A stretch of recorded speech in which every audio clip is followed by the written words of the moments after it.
cause your forklift to tip over and could possibly damage or kill you, somebody else, make you lose the load that you're carrying and all this kind of thing, damage facilities and stuff, right? And once we operate an equipment, we want to be able to operate equipment safely, right? We want to be able to operate equipment safely. So operating within your forklift capacity is very important. So if it's a 7-ton forklift or 15-ton forklift, we do not want to exceed the capacity of the forklift. But how do we keep from exceeding the capacity of the forklift? You just need to know the weight of the load that you're going to lift, right? So in order to know the weight of the load that you're going to lift, you need to calculate that weight, which is what we're going to do here, right? What we don't want to do, right? And there's plenty of forklift operators doing that, right? What we don't want to do is go driving with our forks, lift our load, and then realize, boy, this forklift cannot lift this load, right? Because how load affects your forklift is it sends your center of gravity outside of its stable zone, right? So we have center, everything has a center of gravity. If I lift this load here, right? If I close, I keep it to my body, I am centered, right? I don't have to worry about falling over or anything like that. I might be able to even bring it up to this point. But if I begin to shift that load away from my center, right? Away from my center, I start to I become unstable, right? So I'm more susceptible to falling over with the load, right? So what I want to do is you want to keep your load as close to your center as possible. Same thing on your forklift. Your forklift center of gravity sits just below the driver's seat, right? It sits just below the driver's seat. And we'll go there. Yeah, it sits just below the driver's seat, right? And that center of gravity, right, has to stay within the two front wheels. Anytime it goes outside of the two front wheels, and what's going to send it outside of the two front wheels is because we lift a load that's too heavy, right? So anytime it goes outside of the two front wheels, it becomes unstable, right? So you're more susceptible to having your forklift tip over. So we want to calculate the load before we lift it so that we can ensure that we're not sending our center of gravity outside of the two front wheels. So you need to know the weight of everything that you're going to lift, including anything that you're going to attach to the forklift to help you to lift the load. So we might be able to lift a load, not we might, you will be able to lift a load with the forks alone. You go in with the forks, you lift your load, right? But there are some items you may not be able to use the fork. You'll have to add an attachment in to be able to lift it. So some attachments are slings, sling shackles, familiar? So think of a crane, you ever see a crane operating? Right, so a crane will have a sling attached and you'll see carrying a basket or a box. Right, so those slings, the cables that you see running from it, that's what we call the slings, and it attaches with shackles to both ends of the equipment. So let's say the basket, whoever, it will have holes, like how you see these 4 holes here, right? And this is an example of a sling. So it will be a 4-leg sling. So each one will connect with a shackle to the 4 corners of the basket and then it will lift it. This is an attachment, and as you can see, I put some effort into it, right? Because it has some weight. This is what we would call an attachment to your forklift, right? The basket that is going to hold the weight. So right now we have weight in this basket, which is these 2 items here. This is the basket. This is what's going to lift the basket. This is what's going to attach to the forklift. This is heavy. I'm going to rephrase that. This has a weight. The basket has a weight because it's made out of metal, and the items in the basket has a weight, right? The shackles. So I need to know not only the weight of what is in the basket, but I need to know the weight of everything else that pertains to that lift, because that is going to go on to my forklift, right? And I need to make sure that those weights, that this is not heavier than my forklift capacity, right? So I need to know what's the weight of every single piece of these items, and I need to ensure that it does not exceed capacity. You guys still on?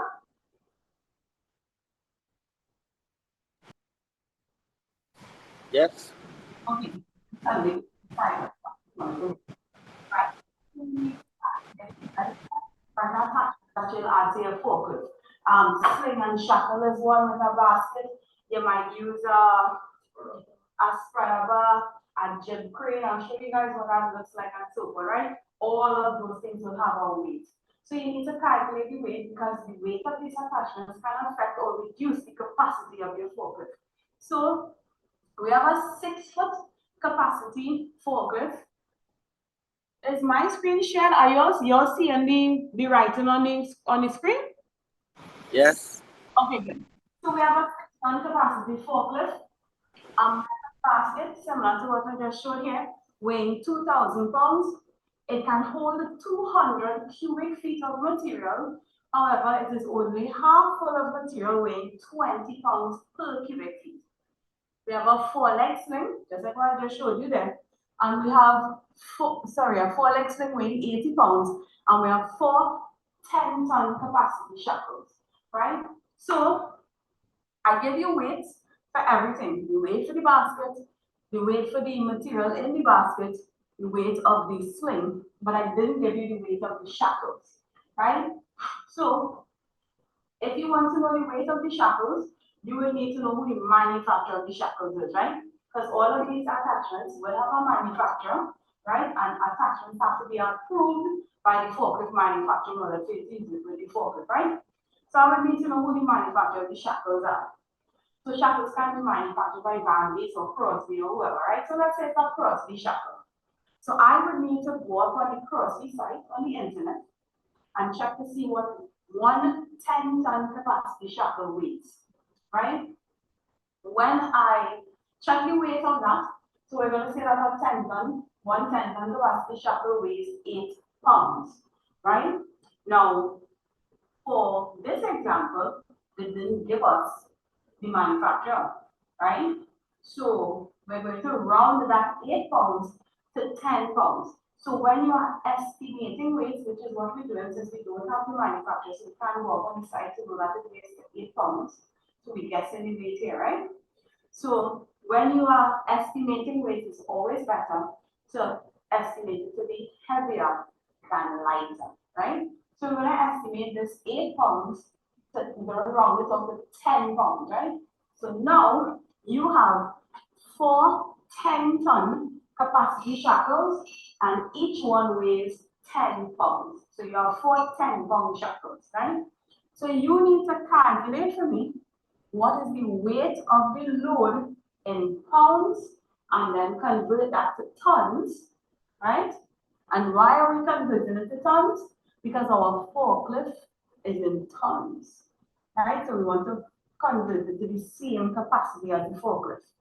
So you're gonna determine the weight in pounds, convert it to tons, and then when you get on weight, you need to tell me if your forklift can safely lift the load. Yeah? Understand? Good. So you're gonna work together. Um, I'm forgetting names. Hold on. Ricky. Right. So Ricky, on your end, your guys are gonna you all are gonna work together to do this calculation, right? And when you finish, we'll discuss. Likewise, you guys, you're gonna work together. I need to work together to do this calculation, right? To determine what the answer is. You are free to use a converter, the internet, calculator. You're free to do that, right? So I'm going to give you a few minutes, about 5 minutes. You can talk it up amongst yourself, and you have to try to figure out what the weight is, right? So I'll check back with you guys in 5 minutes or 8 minutes past, right?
Yes,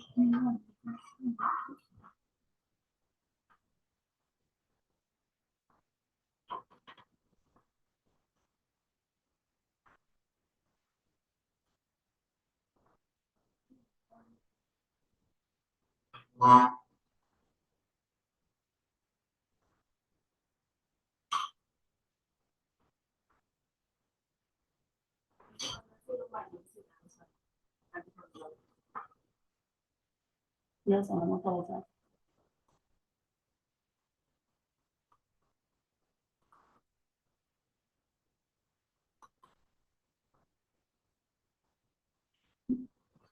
Yeah, but the problem is that the class people in the class, so when I put it up on the screen, everybody will be able to see it. Yeah. So I have people in class, even though you are online, I have people in the class. So can I ask you one more?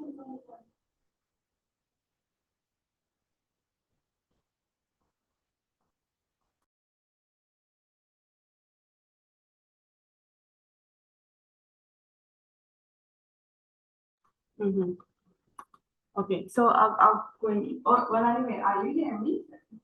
You hearing me on Zoom, no? Because I'm gonna pass up on the phone.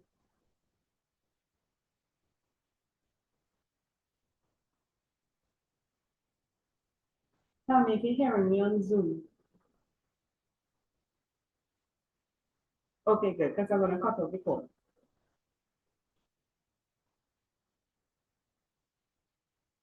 All right, guys, how we got through? Everybody, how we doing? How we doing? You got through? All right. Okay, guys. Ricky, you all got through?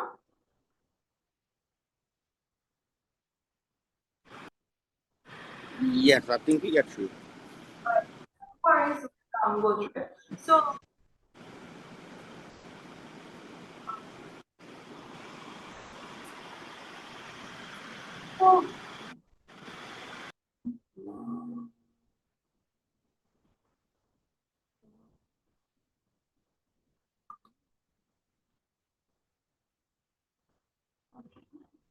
Okay, Christian, you good one. It wasn't it didn't necessarily need to be a private message. Christian, if you talk while I hear, you'll have to message me.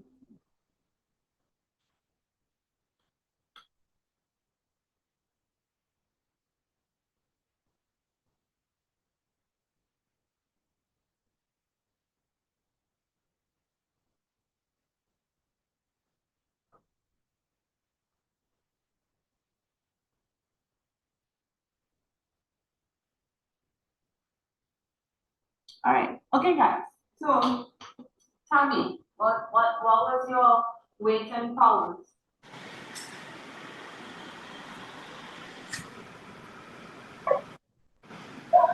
Excuse me. All right. How much for 4,000? Okay, guys, Ricky, what you got in pounds? I think in my calculations I get 8,283 pounds. Say it again. 8,283. All right. Tell me how you got that. Right. So you have to do the calculation for the cubic feet for 1 cubic feet. Right. So when you get the calculation for 1 cubic feet, you divide. Now you multiply that by 100 because the basket is half filled, right? Mm-hmm. Right. So when you get that weight for the 100, plus you add the 2,000 pounds for the basket weight. Okay. So tell me what you got for the material in the basket. The weight for the material Yeah, for the would be material. 6,243 pounds. All right. So that's why you went off, right? Oh. So um, so it says that it can hold 200 cubic feet of material, Mm-hmm. but it's only half full, right? Right. Right. So what you have to do is just take your 100 and multiply by the 20 pounds per cubic feet because it's 20 pounds per cubic feet, right? So for each cubic feet, it's 20 pounds. So it's 100 Right. multiplied by 20. Oh yeah. right? Yeah, I multiply by 62. Yeah, no, that's nothing. That's okay. Right. So now that you know that your weight, when you multiply that 100 by 20, you'll get 2,000 pounds, right? The weight of your material is 2,000 pounds. The weight of your basket is 2,000 pounds, right? The weight of this thing is 80 pounds. And the weight of the shackles, we know one shackle is 10 pounds multiplied by 4, that's 40 pounds, right? So if we add our 2,000 at the basket, 2,000 at the material in the basket, that's 4,000 plus the 80 by 40 will give us the 120, right? So our weight in pounds is 4,120 pounds. Right? So you were correct, Christian.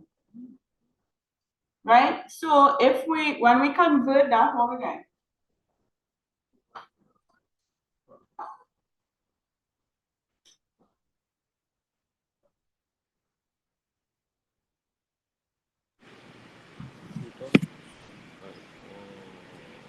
Yes, you were able to calculate that and get the 4,120, Ricky? Yes.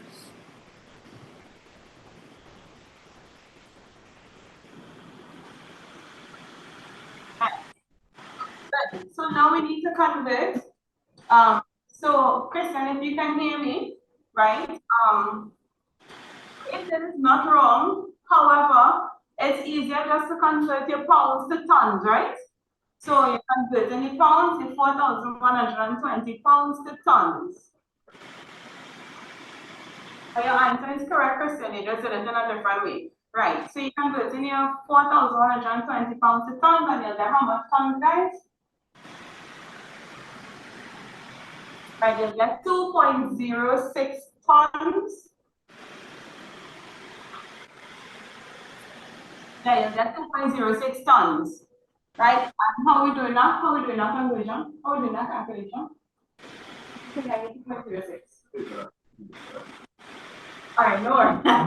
No worries, no worries. We did say that was allowed. Okay, so if you look here, and you can take a picture of this as well, right? You'll see this is how you're actually doing your conversion, right?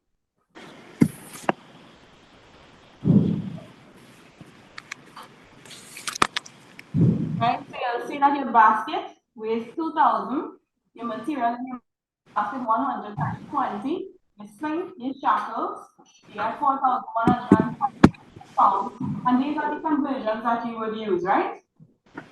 So you guys, who were able to get in 2.06 tons, you would have gotten, you would have used this conversion, right? So dividing the answer by 2,000 would have given you 2.06 tons. If you use the UK conversion, you'll get 1.87. On the other one, you'll get 1.83 or vice versa, right? But this is what you would get, right? So if you use the US short run, it actually rounds you a little bit higher, right? So at the 2 tons, right? So that is how you would do your calculation. And this is what you would want to do for any load that you are required to lift, right? That you may not readily know the weight of. So you can calculate it. So there really is no reason to be testing your weight, so to speak, as a trained forklift operator, right? I do expect you guys to go out into the world of work and lift the load with your forklift and only then to realize it can't lift it, right? So with training, you apply it. So you want to calculate your load first. And there are many items that you may be required. So let's go have the weight on it, you'll see the weight of the item. If you're working in a factory, whatever is the case, and you have to lift bags of cement, or whatever is the case, you know, as cement, the packaging has the weight of one bag of cement. So you multiply that times the amount of bags you have, you'll know your weight and kind of thing, right? So you can always calculate the weight of your load before you actually lift the load, right? So, Ricky, you guys were able to get this on the screen? Yeah. Okay, nice. Okay, guys. So for you guys, that's the end of your training for today. Yes, Christian, that's correct. Right? That's the end of your training for today, guys. I want to thank you for choosing GTC. Right? And we'll send the certs across via email, yeah? Okay, thank you very much. Any questions for me, though? No. Any question? All right, nice. So, Right. guys, have a good one. Okay, take care. Anytime you come by nice, I have a free pint to collect. Yeah, no worries. Make sure. Keep good.